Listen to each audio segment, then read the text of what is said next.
Good morning, scholars. Today we're going to continue our way through Book 1 of Herodotus, concluding his opening remarks. That is, we'll be looking at Chapter 5, the second half of Chapter 5 of Book 1. Herein, Herodotus describes what might be called the wheel of history and his guiding notion of historiography when it comes to presenting his views or the knowledge, the inquiries that he collected regarding peoples.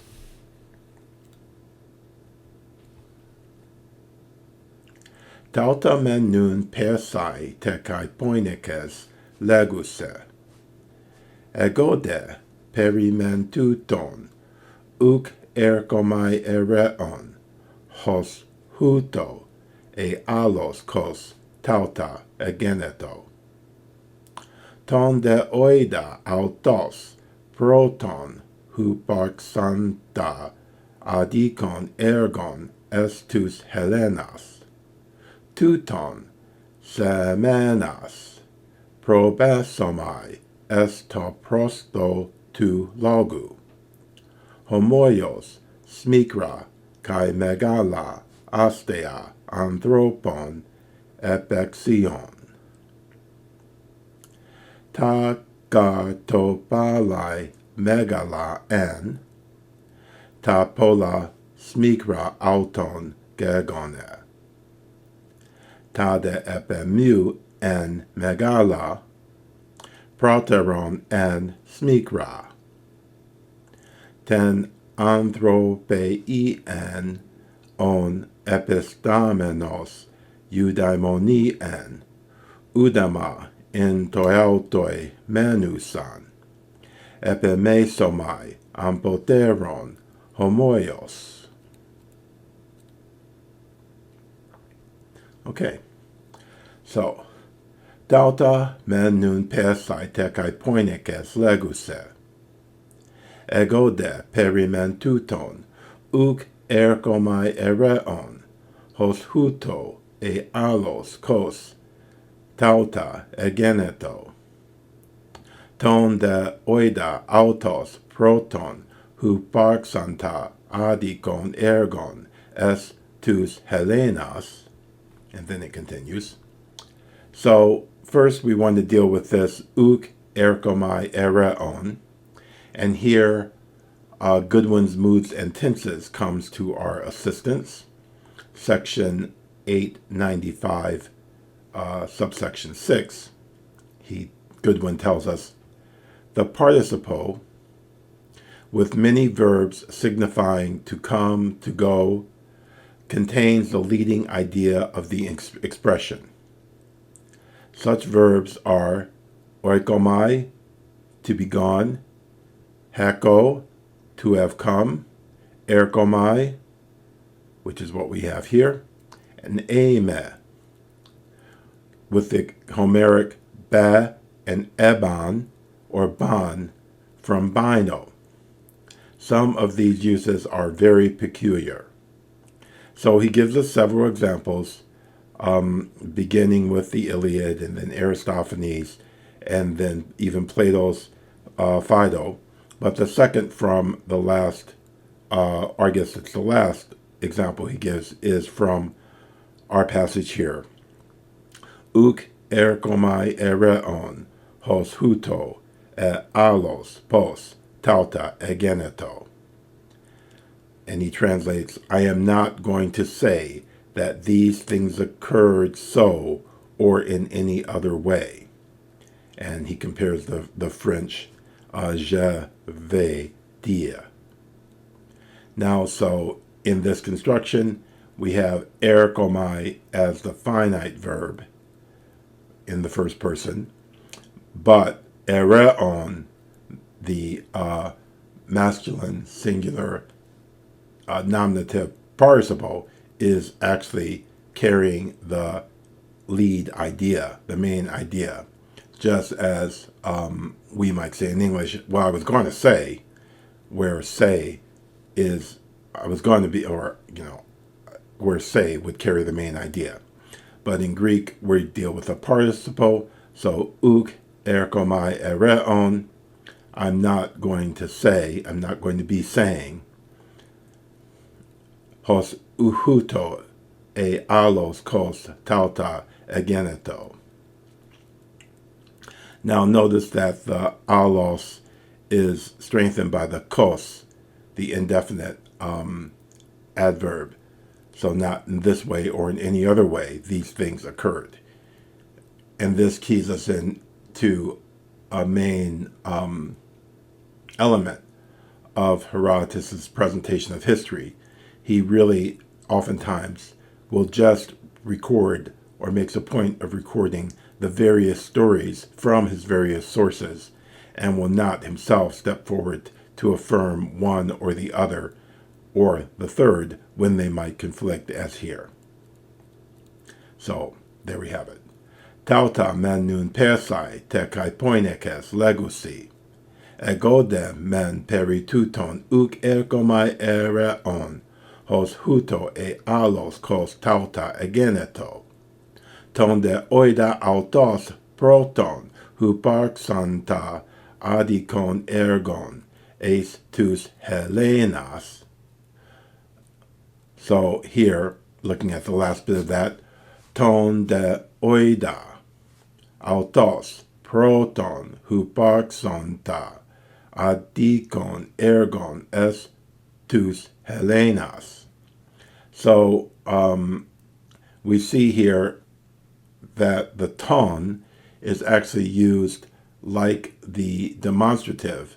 So it's that Homeric sense of what will become the full-blown definite article being used as a demonstrative that we actually see in Homer, but we see the shadow of it in Herodotus.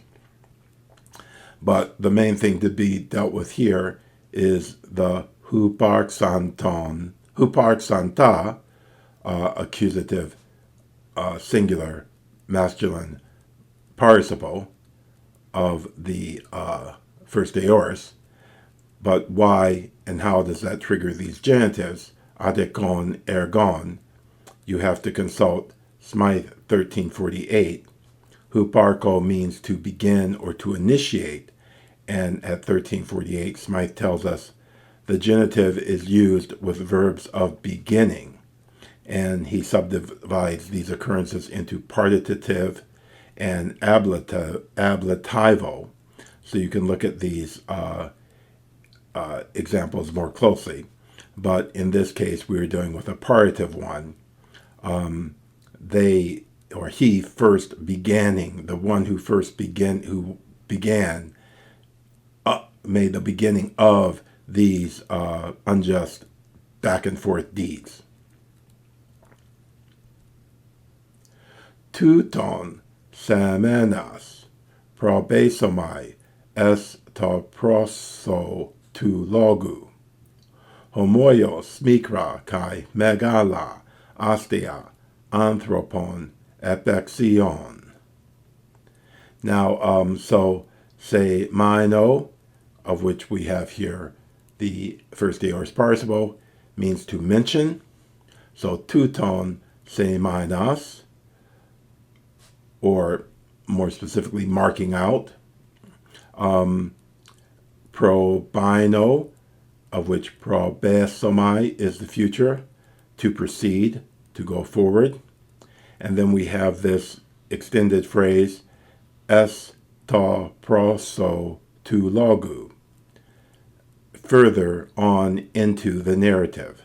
So touton semenas probesomai est to proso tu logu. Homoios smikra kai megala astia anthropon epexion.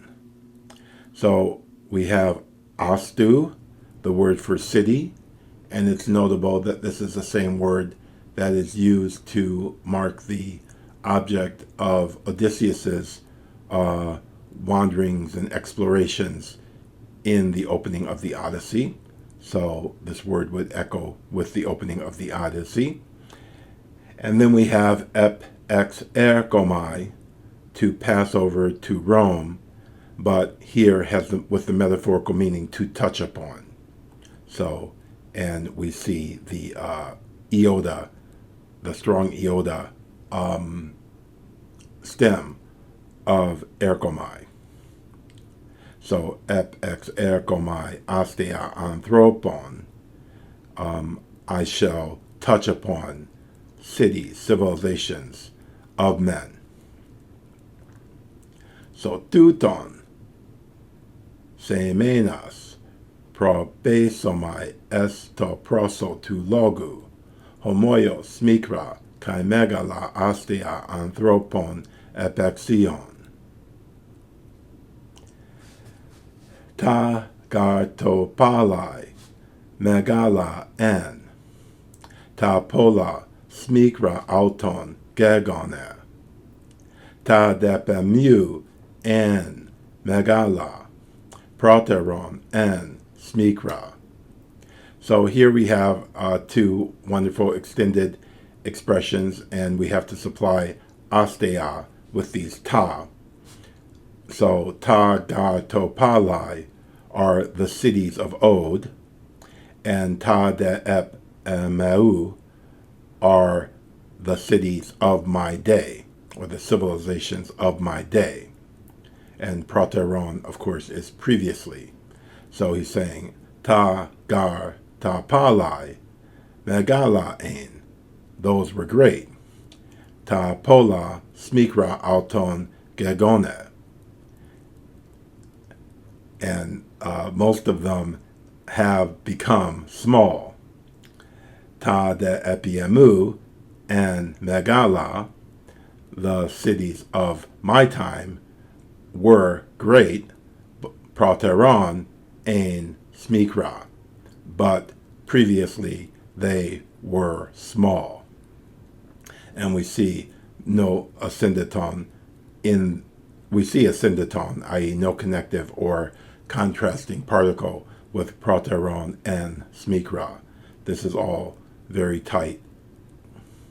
Ta gato palai megala en, ta pola smikra auton gegone, ta depe mu ein megala, proteron ein smikra. And this use of ep and mu to refer to Herodotus' own time happening during my time. We'll have to be on the lookout for this because it occurs quite often.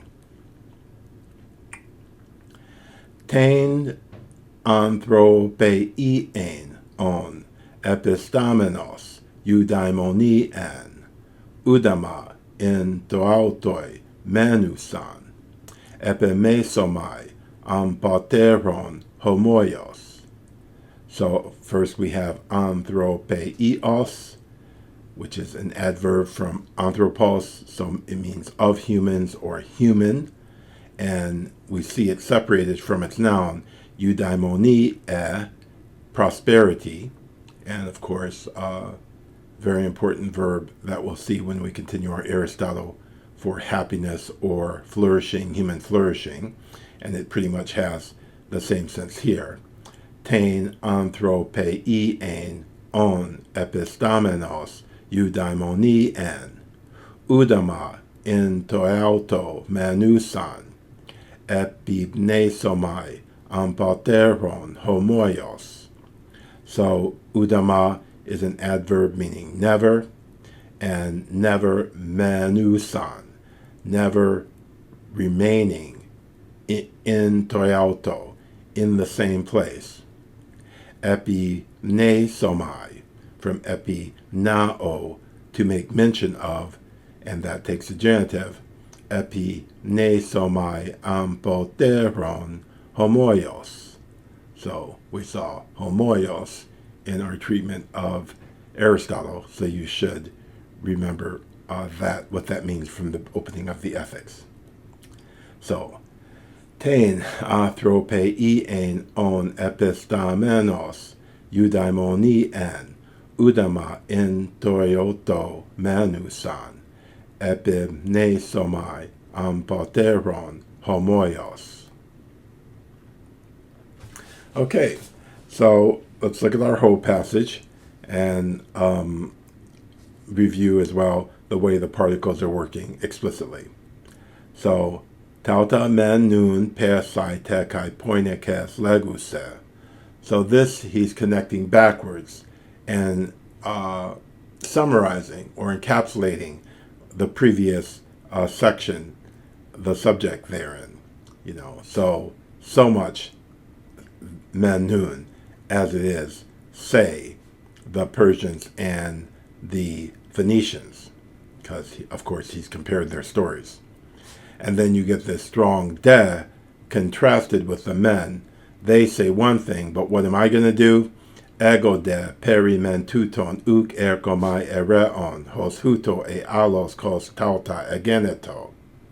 And then again, a de, ton de, but, ton, oida, autos, proton, hu parxanta adikon ergon estus Helenas, tuton, semenas, pro besomai esto proso tu logu, homoios, smikra, kai megala, astia, anthropon, epexion.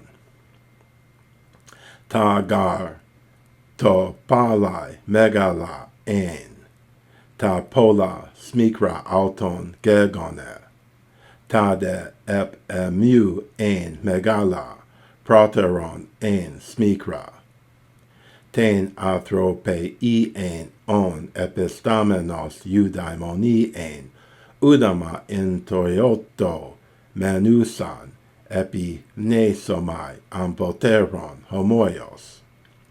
So in section 4 we see the gar, which explains the previous bit, the last bit of 3, that he's going to treat both small and large states. And why is that?